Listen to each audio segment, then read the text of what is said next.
Hi everyone, hope you're all doing well. As some of you may know, I'm officially a college graduate, and as of last Tuesday, I am also done with my internship as well. So this is my first week of my month-long break, and I wanted to use this time to really think about my life and where I'm going next, and I've just been really caught up with making the right decision. I have a marketing degree, and I never envisioned myself being a businesswoman and working 40 hours a week at a large corporation. And so I wanted to talk to you about how I got to this point in my life and where I think it's going to take me, because I've been searching for these answers for so long, and I feel like they've finally come to me.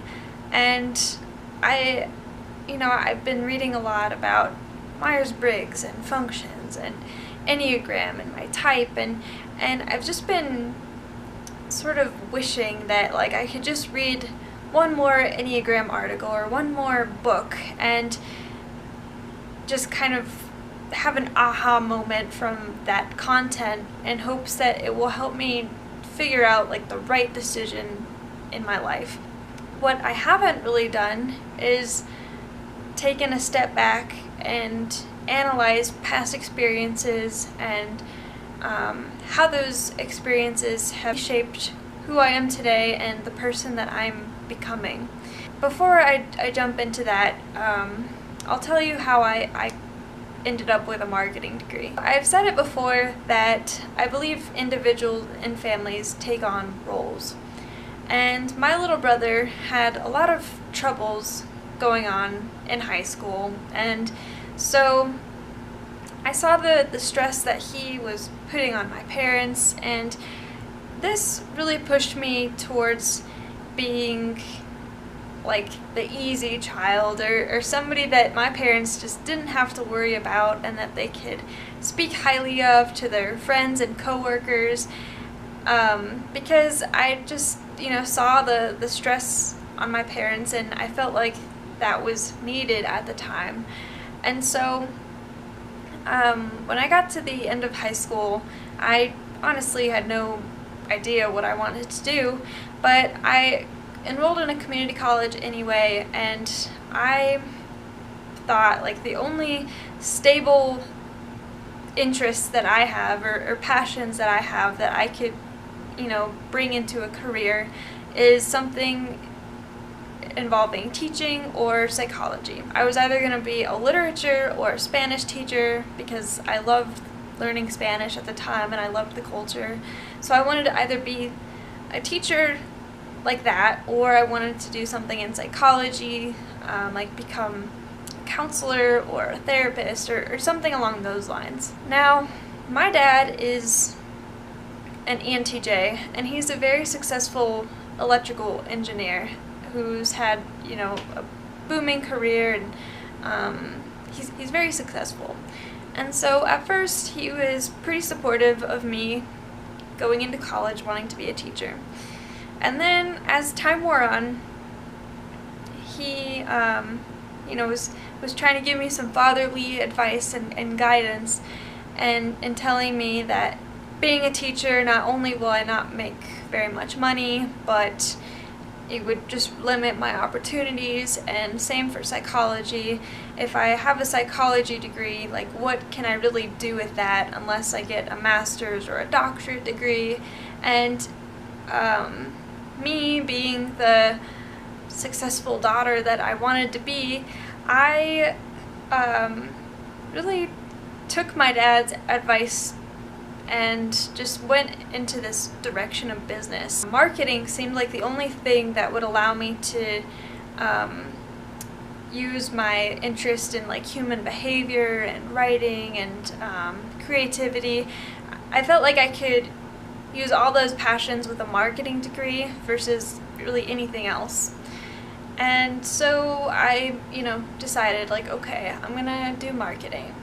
As time wore on, as I, took all these college classes in business, I just was constantly reminded of how much I didn't like any of these subjects and how, not passionate I was about what I was going into, and it made me harbor a lot of resentment towards my dad, because I felt like he was taking me away from my passion with his guidance, and I also harbored the same level of resentment to an extent towards myself, because I didn't have the willpower to go against my dad's advice and pursue something that I felt was right in my heart. This continued on even until somewhat recently, where I was having a hard time rationalizing my decision in going into marketing and really regretting my degree and wishing I would have gone into something along the line of teaching or psychology. And so it caused me a lot of internal grief in questioning my decision and feeling like I was doing something wrong. As I've said before, I was looking towards these external sources to try to learn more about myself and what I would be good at, and so I felt like I was looking in all the wrong places for these answers when I should have just been looking inside myself and assessing past experiences, because the answer has been inside of me all along. I just haven't really paid too much attention to it because I was, looking for the answers in all the wrong places. It wasn't until recently where I asked myself two questions. Who have I really admired my entire life, and how do I want to be remembered in this world?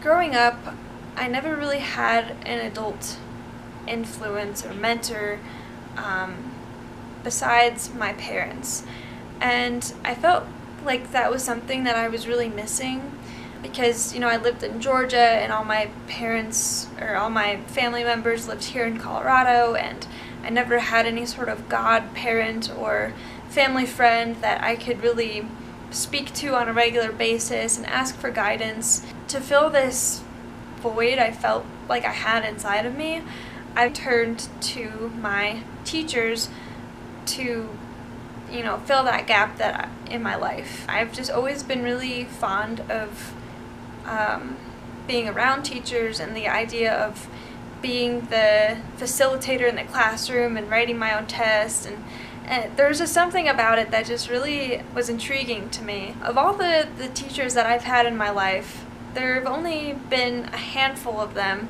that have made a profound impact on who I am today. And mind you, these people were all very different personalities, all, different subjects and teaching styles. But the one thing that they all had in common was that they made an effort to teach from experience more so than just teaching from a textbook. Really quickly, I want to share an excerpt from this book, Balancing Heaven and Earth by Robert A. Johnson. And I've been meaning to share this excerpt with you guys for a while because it was so powerful to me, but I haven't really known what context to bring it up in. So I thought today was a relevant day to talk about this, so I'm just going to read this excerpt really quickly. I'm still in awe of how we grow psychologically. At first we admire a hero, never realizing that he or she only represents what needs to be realized in ourselves. Then, 1 year or 5 years later, if we are reasonably intelligent about working with our projections, we wake up to find that we have become someone very much like that hero. We affix our own possibilities by projecting them onto someone else, and then we gradually assimilate them. This process continues throughout our lives. Our projections of the hero onto others always represent where we are headed. The process generally slows down as we get older and our personality becomes a bit more formed, but the basic mechanism is always at work. modern people, as I have said, can no longer house their souls in another person or thing. We must learn to house them in ourselves and find the highest value within. I just find this extremely powerful because I've looked up to these people for so long, and I've always just wanted to have that same level of influence on somebody younger that they've had on me. Even though I have a business degree, I can still become that person to somebody else later on in my life. If I were to become a teacher now, I feel like I would lack the experience I need to be that type of teacher. And so I almost am thinking that I am lucky to have this degree because I can gain experience in basically whatever industry I want, and I can use that experience to be the type of teacher that I have always looked up to and wanted to be myself. For this reason, I've made myself a little mission, and that mission is to be a collector of experiences. And with those experiences will come, confronting fears and facing some challenges. But in that, I will become a wiser and more insightful person. And I can use this information to set other people up for the lives that they've always wanted to live.